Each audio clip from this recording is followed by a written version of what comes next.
You said the first priority is Canada's defense and security. The second priority is Canada's economic resilience. And third priority is Canada's values. Is the PM recent trip to the UAE an example of prioritizing economic resilience over our values?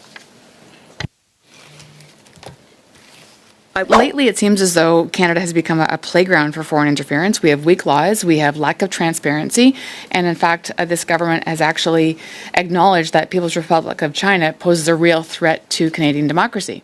Around the world, from Nigeria's Middle Belt to parts of the Middle East, Christians are being killed, kidnapped, and driven from their homes.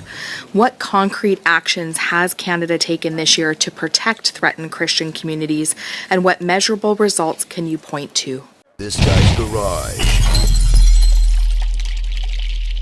Like and subscribe. Welcome to the Minister of Foreign Affairs, Anita Anand. She will be joined by departmental officials. We have Sandra McCardell, Associate Deputy Minister of Foreign Affairs, Weldon Epp, Assistant Deputy Minister, Indo-Pacific, Alexandra Levesque, Assistant Deputy Minister, Europe, Middle East and Arctic Branch, and Shirley Carruthers, Assistant Deputy Minister and Chief Financial Officer, People and Corporate Management Branch.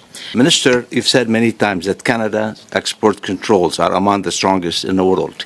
Yet the CBC has credibly reported that Canadian-made rifles have now surfaced in Sudan's conflict, not once or twice, but extensively. Has export control system failed to stop Canadian weapons from getting into the wrong hands? Thank you for your question. Canada has imposed an embargo on arms for Sudan under the UN law and the special economy. This means that no Canadian business is authorized to export arms to Sudan directly or through third countries. Canadian residents who wish to export or negotiate goods and technologies must obtain an export permit for intermediation for any economy. All articles have to be examined on a case-by-case basis very stringently by Canada. There is a rigorous approach. No exception is made by Canada for this legal obligation. And anybody who breaks the law will face legal consequences, fines, and legal proceedings. Was recently in UAE, where he praised their government. During his meetings, did he express his concern over the Emirates' role in supporting Sudan rapid support forces through the purchase of gold and other natural resources, and as a result, prolonging the Sudanese conflict at the cost of innocent civilian lives? To be clear in English, those who breach the law will be held to account. It is something that I take very seriously, and my department here with me today takes very seriously also. In terms of our meetings with the UAE, we do raise human rights concerns at every turn. In addition, I want to stress that we are supportive of the efforts of the Quad. And the Quad, as you know, contains 4 members: the United States, Egypt, the Saudi Arabia, as well as the UAE. Minister, with all due respect, the question is, have the Prime Minister raised this issue with the UAE? Yes or no?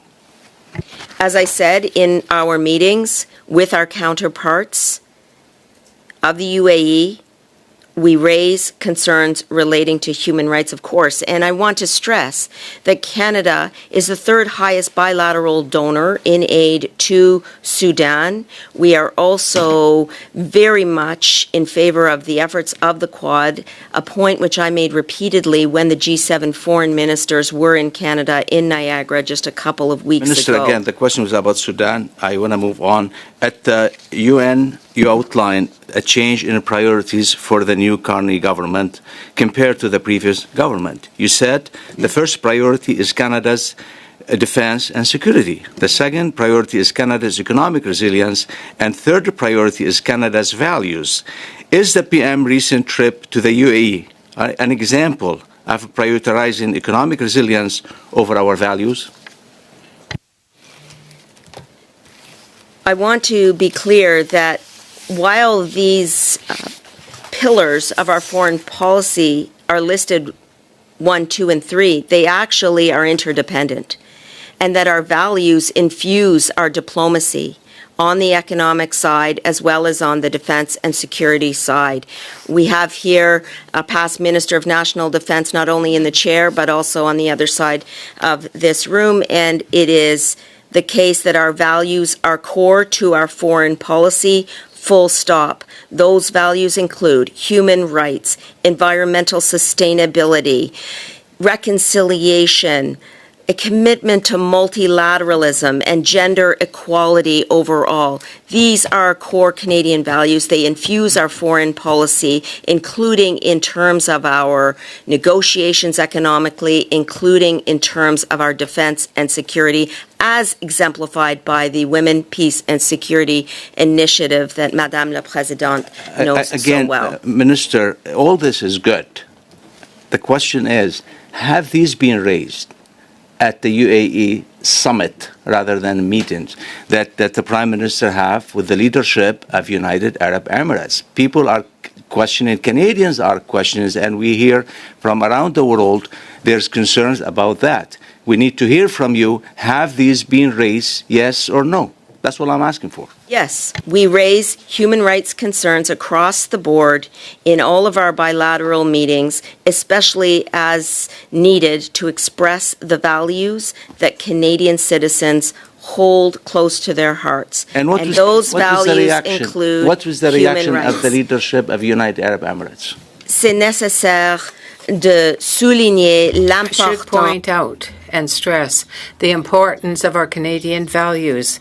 And I am here as a minister to say once again that we will always discuss human rights, not just in one or two countries, but always in our bilateral and multilateral conversations. We are here for Canadians to see that their issues and concerns are brought to the fore. We've had a number of discussions at this committee about foreign affairs efforts to broaden our diplomatic outreach and to provide more significant consular services around the world, including new embassies being opened in Greenland and in Anchorage, all of which we believe to be entirely appropriate and important. But I have a question with respect to these estimates and the impact of the comprehensive expenditure review that the government is currently undertaking. And if perhaps you could share with us how you're planning your staffing approach in order to, first of all, respect, obviously, the fiscal responsibilities that are being imposed on every department in the government, but also how will you maintain the key foreign policy development and consular priorities that you have outlined while at the same time balancing the requirement for perhaps greater fiscal responsibility? Again, a very useful question because it is complex. The budget, which was passed last week, is a very important document, and in that budget, Canada's new government made a clear commitment to Canadians to bring fiscal discipline to the federal budget, and that is what we are delivering in Budget 2025. Global Affairs Canada, like all departments, is reviewing measures outlined in the budget for implementation, and these proposed measures mean refocusing Canada's international presence and finding efficiencies across Canada's mission network, including revamping emergency preparedness and modernizing consular services. We're also reducing expenditures at missions by consolidating embassies with multiple properties into fewer buildings, acquiring Crown-owned properties in certain cases, and co-locating with some offices with allies where appropriate. I'm confident that these reductions will have no impact on the services on which Canadians rely while abroad and will not impact the government's ability to diversify its trading partners and bring more investment here at home. I will have more information to share with this committee as the next weeks unfold. But I also wanted to say that at the same time, with every new government, with every set of new foreign policy priorities, there is also a necessity to readjust the places of focus, especially in terms of missions. So I will be opening a consulate in Nuuk, Greenland, as well as in Anchorage to accord with our Arctic foreign policy. In June of 2024, we were told that it would take 1 year to implement a Foreign Influences Transparency Registry and Commissioner. We're past that point. I know you have previously stated that this falls to public safety, but in your department's 2023-2024 department's results under core responsibility, 1, international advocacy and diplomacy, it states, Canada continued to coordinate the G7 rapid response mechanism to identify and respond to diverse and evolving threats to worldwide democracies, ensuring that countering foreign interference remaining at the top of the G7 agenda. Additionally, under the 2025-2026 developmental plan, under the same core responsibility, it says, results we plan to achieve. Democratic principles are protected and furthered, including by scaling up the G7 rapid response mechanism and progressing collective responses to foreign information manipulation and interference. Why do we still not have a foreign agent registry in place? Very good. Great question. Thank you for the question. We have been clear that Canada's sovereignty must be respected, and our government is vigilant in its efforts to combat the scourge of transnational repression. We know that these threats are constantly evolving, and that's why I am working closely with the Minister of Public Safety, and my department is working with the Department of Public Safety. And we've created initiatives at GAC like the Rapid Response Mechanism, which you mentioned. All diplomats must respect the Vienna Convention on Diplomatic Relations, and we will never tolerate any form of foreign interference or meddling in our democracy. So there was a bill adopted in the House, Foreign Influence Transparency Accountability Act. We're running out of time. You stated there would be 1 year. We now have less than 2-3 weeks left in the session, and we keep saying it's going to be by the end of the year. Prior to that, there still needs to be consultations with the Leader of the Opposition, leaders of in the Senate, leaders of all parties. Where are we at, and will it be done by the end of the year? I appreciate the point, given that we are all trying to ensure our business and our work gets done in good time. The Minister of Public Safety has said it would be ready by the end of the year. He has told that to me personally, and I want to say clearly that we are moving forward with implementing a foreign influence transparency registry, and we will give our national security agencies more tools to combat modern threats and remain vigilant against foreign interference to protect our security and to protect our democracy and our safety and security, and the safety and security of Canadians writ large across this country is our top priority. So with the G7 rapid response mechanism, according to GAC, it strengthens G7 coordination to identify and respond to foreign threats to democracies, and Canada and other G7 democracies can better safeguard our democratic values and institutions by sharing information and analysis. But lately it seems as though Canada has become a playground for foreign interference. We have weak laws, we have lack of transparency, and in fact this government has actually acknowledged that People's Republic of China poses a real threat to Canadian democracy.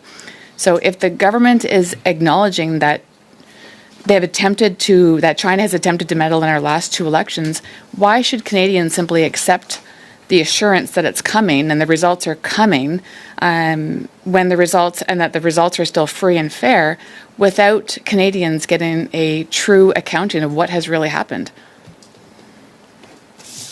I want to respond with 2 points. First, under the G7 presidency this year, Canada hosted the first ever conference on transnational repression, and participation from officials from G7 countries and beyond was part of this conference, and there were subject matter experts there. So essentially, Canada is showing leadership at a crucial time right here in our own country, including with our G7 partners. To address the second part of your question, Canada continues to underline that there is no tolerance for foreign interference, including transnational repression, targeting Canadians or individuals on Canadian soil. Canada's sovereignty must be respected, full stop. We will work closely with our security and intelligence partners, including our allies, to counter foreign interference, including transnational repression, to safeguard our national interests and to lessen its impact on Canadians. Thank you. So Thank you. we can That is anticipate our by the end time. of the year So that we can have that is some already direction. our time. Sorry. Minister, around the world, from Nigeria's Middle Belt to parts of the Middle East, Christians are being killed, kidnapped, and driven from their homes. What concrete actions has Canada taken this year to protect threatened Christian communities, and what measurable results can you point to? Le Canada est conscient des informations. Canada is aware of the information according to which the United States would envisage action against Islamists in Nigeria. We recognize that violence is unacceptable. Violence results in criminal or terrorist action. And that is the case in Nigeria. That affects all the people. When I had a conversation with my counterpart in Nigeria last weekend, he is Minister Yusuf Tugar, I said that Canada will always be there for human rights and for people who have suffered because of violence like that. We are monitoring the situation closely. I have spoken with my Nigerian counterpart about this, and we are remaining in close touch. Minister, witnesses told Parliament in the Subcommittee on Human Rights that impunity and weak early warning systems fuel the violence against Christians. So will the government commit to fund faith-based partners on the ground for rapid warnings, trauma care, and safe return programs, expand religious freedom expertise and training for our diplomats, and work with an allied effort to trace and choke financing for militias? Well, to begin, Canada closely monitors instances of hatred and intolerance affecting faith and belief in communities worldwide. We oppose all religious hatred, discrimination, and xenophobia wherever it occurs, and we support peace and security efforts in Nigeria and wherever it occurs. In terms of the work that the department is doing at Global Affairs Canada, since 2019, Canada has invested $23 million in Nigeria through its counterterrorism capacity building program to address the very root causes of violent extremism. We've been working on strengthening resilience against radicalization, and we have supported judicial capacity in terrorism prosecutions. All Nigerians deserve to live in safety and security, and that is why, in addition to the program I just mentioned, we have a peace and stabilization operations program of approximately $2 million supporting projects in Nigeria throughout the country, and we have allocated $10.7 million under its weapons threat reduction program to counter chemical, biological, radiological, and nuclear proliferation. We also have bilateral development programming, about $16.5 million in 2023 and 2024, which aims to reduce extreme poverty. So, Madam Chair, I will just say in response to the questions about Nigeria, we are there with different forms of aid to address the issues of violence and counterterrorism, but also to address the developmental issues that have been mentioned to us from the Nigerians themselves, and we have been there on the ground to support every step of the way. Minister, if you could table with this committee the measurable results of those things that you just talked about. But on November 24th, the Leader of the Opposition asked the House to recognize the genocide in Nigeria and the prosecution of Christians around the world. Minister, do you recognize and condemn the prosecution of Christians around the world and the genocide of Christians in Nigeria by fundamental groups like Boko Haram, Fulani militias, and the Islamic State West African province? I thank the honourable member for the follow-up question on this, and I wanted to mention that we will table information as requested, and I've my departmental officials here to do so, and I will reiterate that all Nigerians deserve to live in safety and security, and that will always be at the heart of Canada's foreign policy vis-a-vis Nigeria and every other country, and religious hate is absolutely unacceptable. It seems to me that opposition members are setting up a dichotomy between security, sovereignty, prosperity as overwhelming goals, and human rights, democratic institutions, and a rules-based order and the things can't stand for. To me, they're not dichotomous. They're actually totally entwined. I just wanted to give you a chance to reflect on how our human rights work actually builds prosperity, supports security and sovereignty, that they're not either or, they're actually blended together. And I see that in you, and I just want to make sure that the committee gets to hear that. It's exactly what I was trying to say throughout this testimony, which is that in indicating that economic resilience and diversified supply chains are important, in indicating that Canada is focusing on the defense and security of our country, we are undertaking those objectives always with our core values at the forefront of our diplomacy and our foreign policy. And those core values relate to human rights, gender equality, environmental sustainability, non-discrimination, generally speaking, across multiple demographic groups, reconciliation. And that provides strength to our foreign policy, in fact, to ensure that our policy is infused with our core values. And I think that the question is astute for that reason, that we have to remember that we're in a time of stress globally. The geostrategic environment has changed substantially. The world trading order